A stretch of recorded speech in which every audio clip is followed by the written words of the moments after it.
આમાં શું છે? અહીંથી જ આખી દુનિયા ચાલે બધાની, ચાલે છે ને. મન, બુદ્ધિ, ચિત્ત, અહંકાર, આ બધું ચો છે, બધી સૂક્ષ્મ વસ્તુ એ અહીંયા જ છે ને, અંદર છે ને. એ દેખાય છે ક્યારે? ડૉક્ટર જોડે સીટી સ્કેન કરાવો, સીટી સ્કેન કરીને ડૉક્ટરને એવું કહે, ડૉક્ટર સાહેબ મન ચો છે અમારું. ડૉક્ટર કે હારું એ ના હાથમાં આવો ભાઈ, અમારી બુદ્ધિ ચો છે કે હારું એ હાથમાં ના આવો, અમારો અહંકાર ચો છે, અમને જે અહમ ચડે એ અહંકાર ચો રહેશે.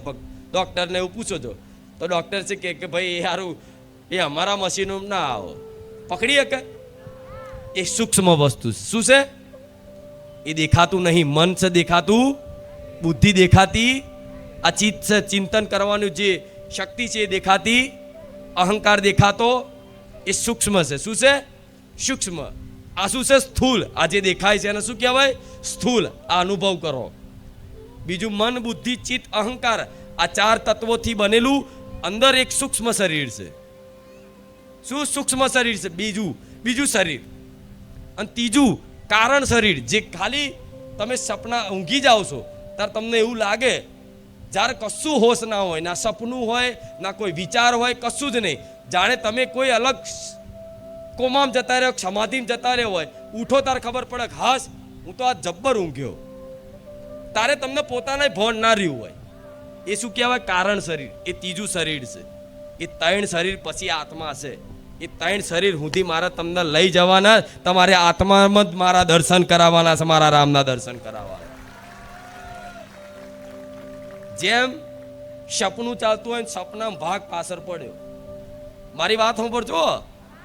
સપનું ચાલતું હોય, સપનામાં ચલો ભાગ છોડો, કોઈક ધાર્યું લઈને પાછળ પડ્યું, 4-5 જણા, અને સપનામાં તમે બરોબર દોડો છો, અને પેલા 4 જણા તમારી પાછળ એવા લાગ્યા છે, ઉભો રે મારી જ નાખવા હતા, અને તમે જીવ બચાવીને દોડો છો.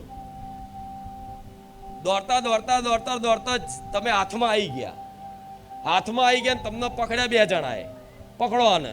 અને બીજા જણા આમ ધાર્યું મારવા જ્યો, અને જેવું આમ મારવા જ્યો ને તમે કે હા ઉઠી ગયા, હાય બચી ગયો, સપનું હતું. પરસ્યો થઈ જાય. તમને એવું જ લાગે કે જાણે હાચુકલું કોક મારવા આવ્યું હતું.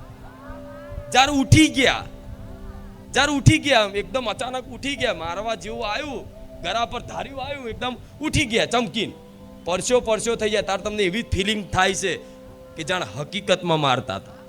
લાગે ને ટાઈમે જ્યારે સપનામાં હતા, જે દ્રશ્ય જોતા હતા, તાર તો એવું જ લાગતું હતું ને કે હકીકતમાં કોક મને મારતું હતું.